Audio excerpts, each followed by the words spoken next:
तो चलिए अब हम स्टडी करते हैं। क्लास 11th का फिजिक्स चल रहा था, चैप्टर 3 पढ़ाया जा रहा था। इसमें हमने देखा था कि मैकेनिक्स क्या होता है और उसके कितने ब्रांचेज हैं, सब ब्रांचेज हैं, और उस ब्रांचेज में हम क्या क्या किन किन चीज़ों को स्टडी करते हैं। ठीक, अब हम देखेंगे, चूँकि इस चैप्टर है मोशन इन स्ट्रेट लाइन, तो इसमें हम देखेंगे मोशन क्या होता है। तो सबसे पहले हम देखेंगे, ऊपर लिख भी दिया गया है। आज जो हम लोग डिस्कस करेंगे, सबसे पहले रेस्ट के बारे में डिस्कस करेंगे, फिर मोशन के बारे में, फिर हम देखेंगे कि रेस्ट और मोशन दोनों एक दूसरे से क्या हैं, रिलेटिव टर्म्स है, ठीक ना। तो रेस्ट और मोशन की बात करते हैं। तो रेस्ट और मोशन आपको क्लास 9th में भी थोड़ा बहुत पढ़ाया गया होगा कि रेस्ट क्या होता है, किस बॉडी को हम रेस्ट कैसे कर सकते हैं, कैसे पता लगा सकते हैं कि कोई बॉडी हमारा रेस्ट में है कि नहीं है, और ये हम कैसे पता लगा सकते हैं कोई बॉडी हमारा मोशन कर रहा है कि नहीं कर रहा है। तो सिंपल डेफिनेशन आपका होता है कि यह बॉडी को हम कह सकते हैं कि रेस्ट में है यदि उसका पोजिशन जो है does not change with the time respect to other object. अगर किसी बॉडी का पोजीशन जो होता है किसी दूसरे ऑब्जेक्ट के रेस्पेक्ट में चेंज नहीं होता है, it does not change its position with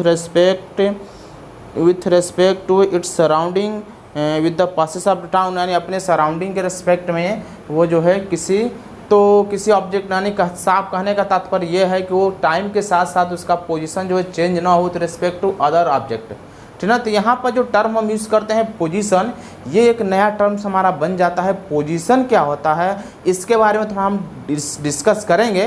फिलहाल हम थोड़ा यहाँ पर डिफाइन कर लेते हैं, तो फिर हम आएंगे पोजीशन वाले टर्म्स पर, बताएंगे कि क्या इससे क्या रिलेशन हमें देखने को मिलता है। ठीक, तो रेस्ट की बात कर सकते हैं, तो कह सकते हैं कि डज नॉट चेंज, ये जो आपका होता है does not change its position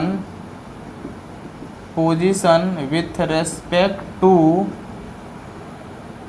another object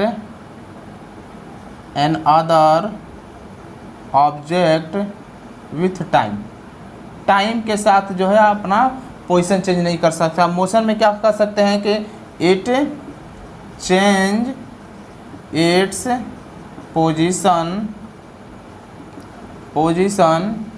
with respect to time, अपने विथ रेस्पेक्ट टू, अब ये भी कह सकते हो respect to another object other object with time. वो टाइम के साथ जो है दूसरे ऑब्जेक्ट के रेस्पेक्ट में अगर पोजीशन चेंज नहीं करता है। तो यहाँ पर हम जो ने टर्म यूज़ कर लिया पोजीशन, ठीक ना, ये चीज़ जो है हमें ज़्यादा यहाँ इम्पॉर्टेंट है थोड़ा डिस्कस करना। हम क्या है पोजीशन क्या होता है, ठीक ना।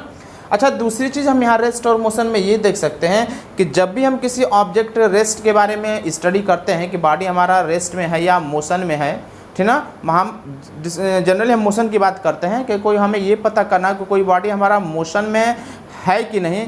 तो ये पता लगाने के लिए हमें जो है एक रेफरेंस पॉइंट की ज़रूरत पड़ता है। अब ये रेफरेंस पॉइंट क्या होता है, ठीक ना।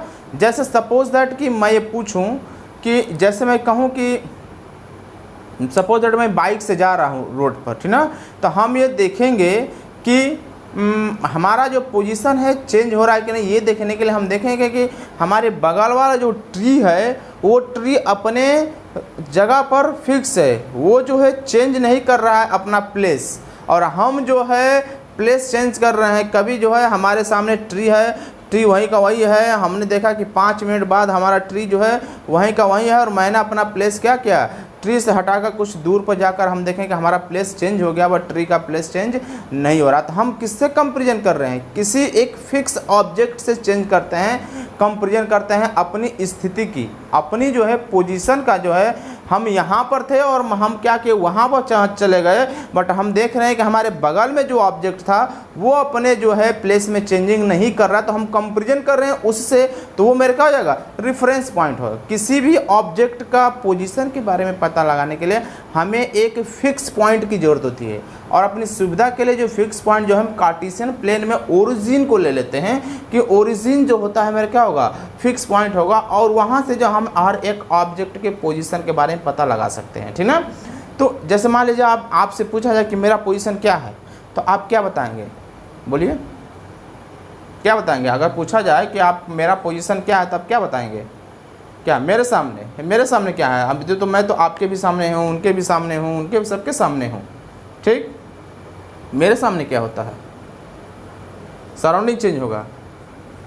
सराउंडिंग कैसे चेंज होगा? मान लीजिए हम यहाँ खड़े हैं, पीछे से प्रोजेक्टाइल के द्वारा सब चल रहा है, सराउंडिंग बदल रहा है, तो क्या हम मोशन में हो जाएंगे? ऐसे भी नहीं कर सकते हैं कि सराउंडिंग चेंज हुआ तो मोशन में होगा। सराउंडिंग बदल रहा है, हम चुपचाप खड़े हैं, तो मोशन में तो कहीं नहीं जाएंगे। मेरे सामने भी नहीं होगा। सामने का मतलब मैं तो आपके भी सामने हूँ, उनके भी सामने हूँ, सबके सामने में हूँ, सब लोग तो मुझे ही देख ही रहे हैं, मेरे सामने ही है, ठीक ना।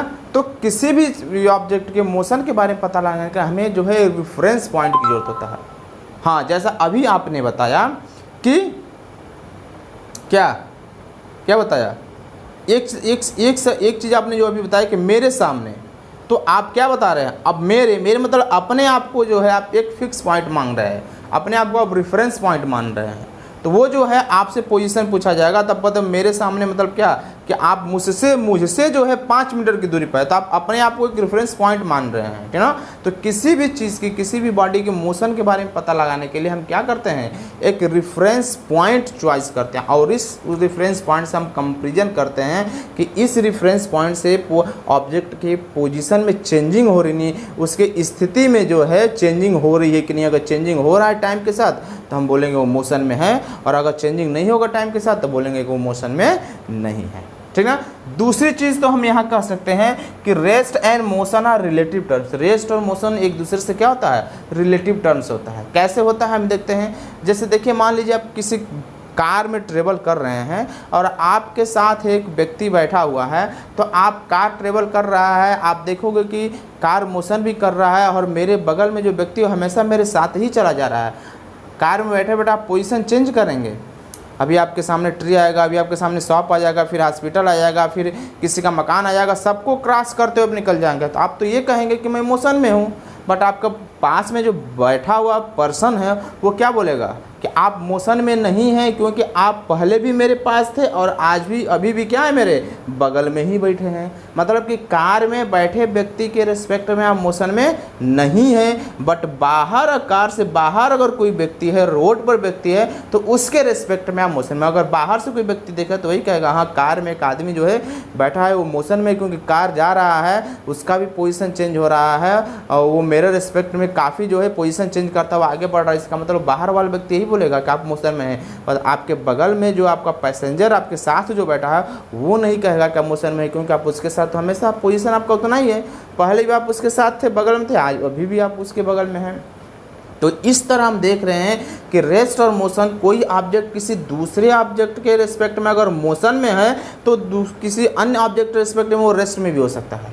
जैसे आप कार में बैठे व्यक्ति के रिस्पेक्ट में क्या है, रेस्ट में है, बट बाहर वाले व्यक्ति के रिस्पेक्ट में मोशन में है। तो उसी तरह एक ऑब्जेक्ट जो होता है किसी दूसरे ऑब्जेक्ट के रिस्पेक्ट में अगर मोशन में है, तो उसी समय किसी अन्य ऑब्जेक्ट के रिस्पेक्ट में क्या होगा, वो रेस्ट में भी हो सकता है। तो इसलिए हम कहते हैं कि रेस्ट एंड मोशन आर क्या है, एक दूसरे से रिलेटिव होता है।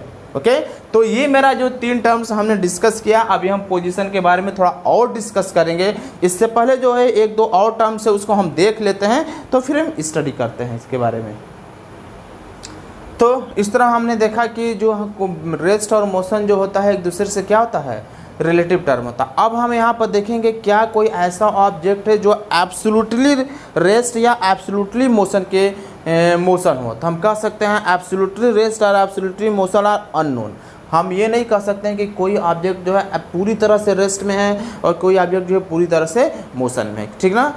क्योंकि हम देखते हैं कि हमारा अर्थ क्या होता है, इस एक तरह से हमें कहेंगे कि इस यूनिवर्स में कोई हमारा रेस्ट में है ही नहीं है। सब एक दूसरे के रेस्पेक्ट में क्या कर सकता है, रेस्ट में है। सब एक दूसरे के रेस्पेक्ट में क्या है, मोशन में है। हम अर्थ की बात करते हैं तो अर्थ हमारा सन के चारों तरफ मोशन करता है, ठीक ना। हमारा सोलर सिस्टम क्या होता है, खुद जो है हमारा गैलेक्सी जो होता है उसके चारों तरफ जो है हमारा सोलर सिस्टम अपने ओन गैलेक्सी के चारों तरफ घूमता रहता है। हमारे गैलेक्सी और क्लस्टर ऑफ गैलेक्सी होता है, अदर जो है गैलेक्सीज के रेस्पेक्ट में क्या करते हैं, मोशन करते हैं। तो इस यूनिवर्स में कोई ऐसा ऑब्जेक्ट नहीं है जो क्या है, एब्सोल्युटली जो है तो हम कह सकते हैं जो हमारा मिल्की हो गया, क्लस्टर ऑफ गैलेक्सी हो गया, मूव करता है अदर क्लस्टर्स में, क्लस्टर के रेस्पेक्ट में। तो object in the universe is in a state of absolute rest.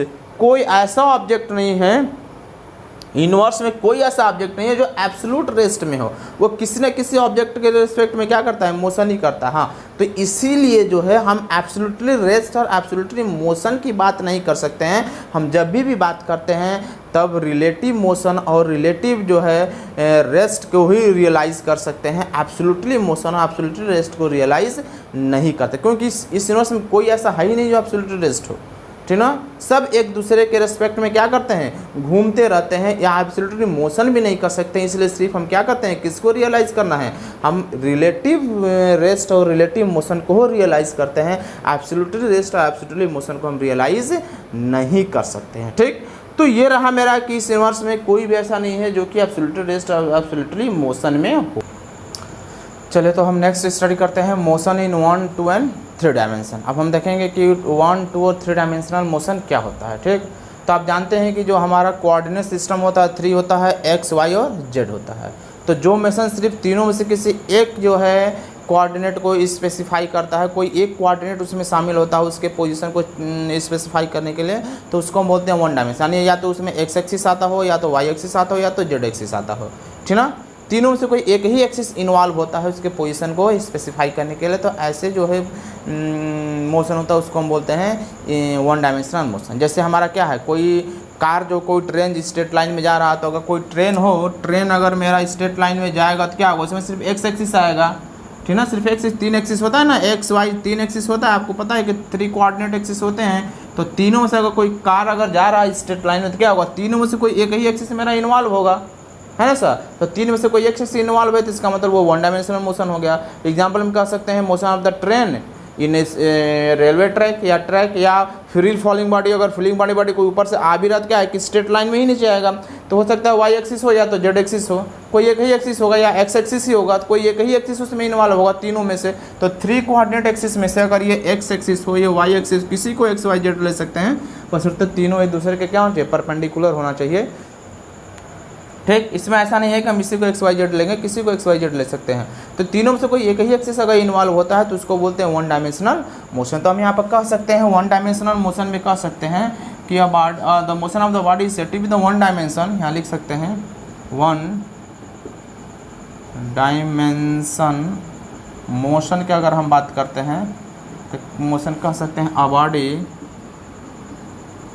Body the motion of a body कहेंगे, motion of body set to be the 1 dimension, set to be 1 dimension if only one of 3 coordinate specify its position, specify the position of, या कह सकते its position भी कह सकते हैं, या specify the position of object, फाई the